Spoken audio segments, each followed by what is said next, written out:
मालिक, क्या इस बार भी लेट होगा पगार? पप्पू का, राजू का, छोटू का, सबके पगार का हिसाब करेगा तेरा मालिक मिनटों में। वो कैसे? पगार खाता के आकर्षक फीचर्स के साथ, क्योंकि स्टाफ खुश रहेगा तभी तो बिजनेस आगे बढ़ेगा। आज ही पगार खाता डाउनलोड करें। नमस्ते, मैं सौरभ हूँ। आप देख रहे हैं दी लल्लन टॉप। राजभवन और राज्य सरकार की हिस्सान का एक नया नज़ारा महाराष्ट्र में देखने को मिला है। गवर्नर भगत सिंह कोश्यारी को गुरुवार 11 फरवरी को देहरादून जाना था, लेकिन राज्य सरकार ने सरकारी विमान को इजाज़त ही नहीं दी। आरोप है कि राज्यपाल को मुंबई एयरपोर्ट पर सरकारी विमान में चढ़ने से रोक दिया गया।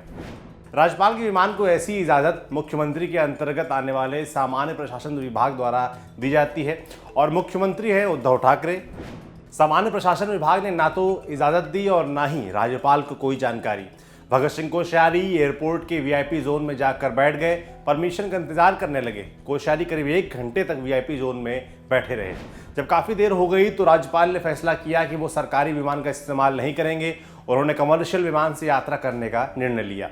कोश्यारी ने गुरुवार की दोपहर कमर्शियल विमान से देहरादून के लिए फिर उड़ान भरी। इस घटना पर भाजपा ने तीखी नाराजगी जताई है।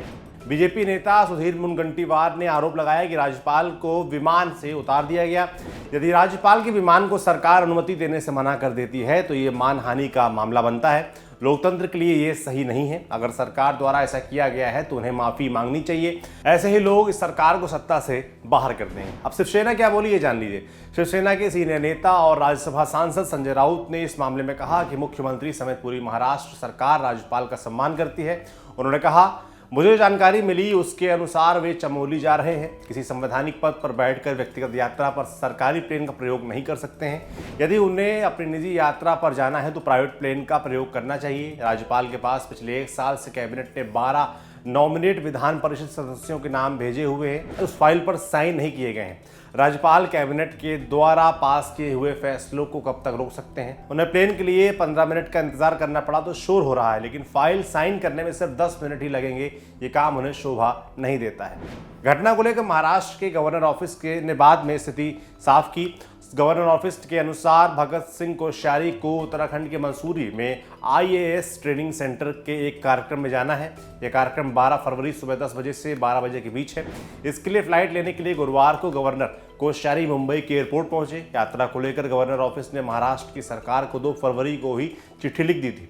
इसमें सरकारी विमान के इस्तेमाल की इजाज़त मांगी गई थी। गुरुवार को गवर्नर भगत सिंह कोश्यारी सुबह 10 बजे मुंबई के छत्रपति शिवाजी एयरपोर्ट पर पहुंचे और सरकारी हवाई जहाज में बैठ गए। हालांकि उन्हें परमिशन न मिलने की सूचना पहले ही दी जा चुकी थी। गवर्नर ने के निर्देश के अनुसार कमर्शियल प्लेन में उनकी टिकट बुक करा दी गई। वो दोपहर 12:15 बजे देहरादून के लिए रवाना हो गए।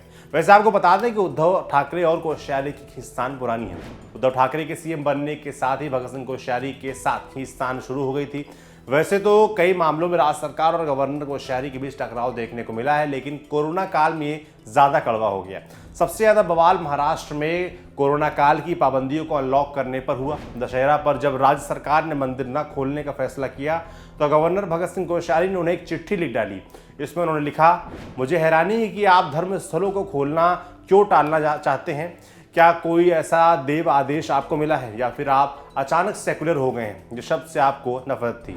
इसके जवाब में उद्धव ठाकरे ने गवर्नर को आरएसएस प्रमुख मोहन भागवत की राय बताकर सलाह दे डाली। उन्होंने कहा कि मोहन भागवत ने कहा है कि हिंदुत्व केवल पूजा से ही नहीं जुड़ा है, इसलिए काली टोपी पहने लोग और हमारी मान्यताओं पर सवाल उठाने वाले और हमें धर्मनिरपेक्ष बताने वालों को आज भागवत का भाषण सुनना चाहिए।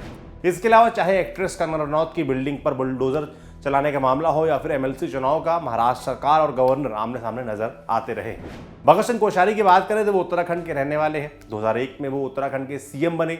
2002 में विधानसभा चुनाव में बीजेपी की हार के बाद कोश्यारी ने 2002 से 2007 तक विधानसभा में नेता विपक्ष की जिम्मेदारी संभाली। इसके बाद वो 2007 से 2009 तक भाजपा के प्रदेश अध्यक्ष रहे। इसी दौरान 2007 में बीजेपी की उत्तराखंड की सत्ता में वापसी हुई, लेकिन पार्टी ने उन्हें मुख्यमंत्री नहीं बनाया। उन्हें राज्यसभा भेजा गया। 2008 से 2014 तक वो उत्तराखंड से राज्यसभा के सदस्य रहे। 2014 में बीजेपी ने नैनीताल संसदीय सीट से उन्हें मैदान पर उतारा। जीतकर कोश्यारी पहली बार लोकसभा पहुंचे, लेकिन 2019 में पार्टी ने उन्हें टिकट नहीं दिया। कुछ समय बाद ही 2019 में मोदी सरकार ने उन्हें महाराष्ट्र का राज्यपाल बना दिया। आपके लिए जानकारी लाए थे हमारे साथी अमित। देखते रहिए दी लल्लन टॉप। आपको सेहतमंद बनाने, हेल्थ की दुनिया के सब हाल बताने, आपको आपकी बॉडी के और करीब लाने, एक्सपर्ट्स के जरिए आपकी अवेयरनेस चमकाने। तंदुरुस्त रहना होगा नई लत। देखिए द ललन टॉप पर सेहत, सोमवार से शुक्रवार दोपहर 1 बजे।